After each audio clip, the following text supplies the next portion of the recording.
شكرا لكم مع مدرب المنتخب المغربي طارق سكيتيوي. كابتن ألف مبروك، نقاط 3 ثمينة للغاية، صدارة المجموعة. اكيد نقاط ثمينه، خصوصا الموقف اللي كنا فيه حنا من قبل المقابله، لانه حنا في واحد الموقف اللي صعب.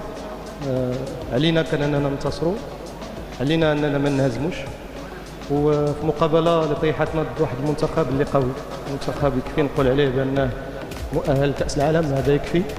كذلك منتخب اللي كيضم لاعبين مجربين ولاعبين اللي بواحد المستوى كبير، وواحد التقنيات وواحد القوة بدنية هائلة، وتنظيم يعني دفاعي وهجومي كبير اللي جعلت أنه يعني السنوات اللي هما مع بعضهم كاين كذلك واحد استقرار في الجانب التدريبي ديالهم، عندهم مدرب محنك كذلك.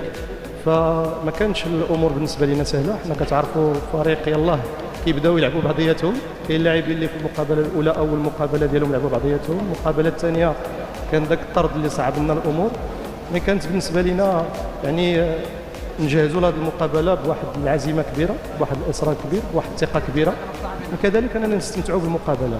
وكنظن على ان اللاعبين يعني شفنا واحد الروح كبيره، شفنا منتخب اللي باغي يدافع على الالوان ديال القميص وعارف القيمه ديال ذاك لو درابو اللي لابس، وشفنا واحد التنظيم كبير لا من الناحيه الدفاعيه ولا الهجوميه.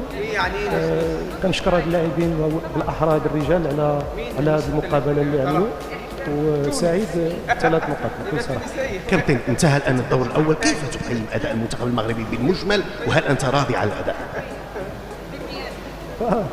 باش نقول لك يعني اكيد انني راضي، ما يمكنش ما نكونش راضي، مي اكيد في نفس الوقت بان كل منتخب كيف ما بغى يكون الحجم ديالو والكبر ديالو ديما عنده اشياء اللي كتظهر من مقابله لمقابله اللي تيخدم عليها. هذه الاشياء اللي درناها في المقابله الاولى ودرناها في المقابله الثانيه، مشينا بها المقابله الثالثه ونمشيو بها كذلك في المقابلات اللي جايين ان شاء الله الرحمن الرحيم. نتمنى من الله تبقى حتى الفينال واللقب ان شاء الله.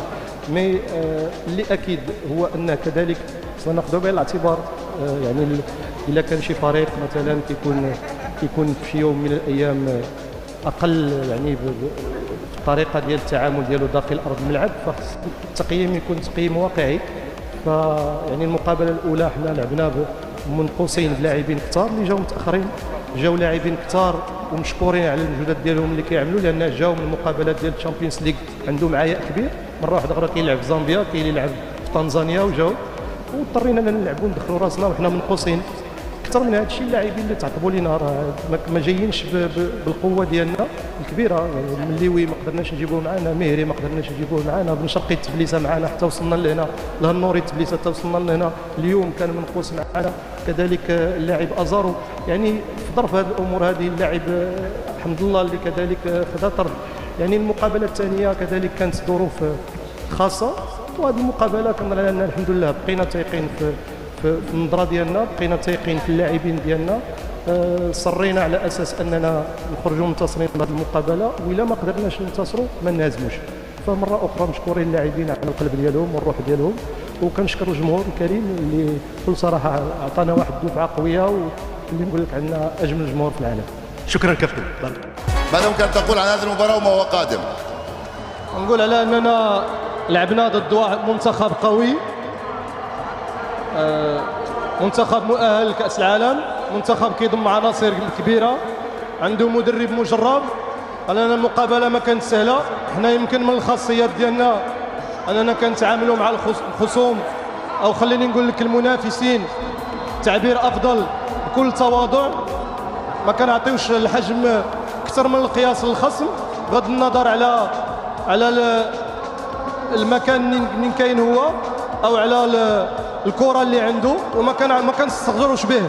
مره اخرى بغض النظر على الاسم ديالو كنتعاملوا بواحد المنطق ديال احترام جميع المنافسين بكل تواضع. كنعرفوا بان كره القدم الفارق اللي كيديرها هو على ارض الملعب، الروح، القلب، الحب للقميص حاجه مهمه، وكذلك التنظيم الدفاعي والتنظيم الهجومي. كنظن على ان مقابله كانت شيقه كذلك للجمهور، وكنشكر اللاعبين او الرجال بالاحرى على القلب ديالهم، على العطاء ديالهم، على السخاء ديالهم، على الانضباط التكتيكي ديالهم. كانت مقابله بالنسبه لنا يمكن تسبق لي وقلت بان اكبر خطا يمكننا نديروه هو نلعبوا على النتيجه ديال التعادل. لعبنا باش نربحوا، والا ما استطعناش نربحوا كنسطر عليها. اذا لم نستطع ان نفوز ما نهزموش. مي سعيد بهذه النتيجه هذه. كنشكر الجمهور على الدعم ديالو الكبير لينا. عندنا اجمل جمهور في العالم. شكرا لهم. كثير خصوصا في الشوط الثاني. هذه كرة القدم، إذا ما تسجل عليك وربي لك الحمد. لكن الحين ننسى المباراة هذه ورانا تأهل إن شاء الله. المباراة المقبلة في الاستاد. تأهل إن شاء الله بإذن الله. الدور القادم إن شاء الله نجيبها من واحدة. توفيق وشكرا جزيلا. عودة إليك. شكرا لكم من استاد لوسيل. ما في احلى من فرحه المغاربه. ايش الحلاوه هذه؟ زغروطه ما بعرف. زغروطه ديما مغرب، ديما مغرب. اليوم كان مطلوب الفوز، وفزتوا بجداره اليوم. جداره واستحقاق جميل. فزنا على الجزائر والله. الحمد لله. الفريق المغربي اليوم بشر بالخير صراحه. الحمد لله بشرنا بالخير. فيهم الهضره بزاف. جينا الماتش كليناهم، كليتوهم اداء. نحن أسود، لسنا نلقب بالأسود حبشة. هاتوا الساعة.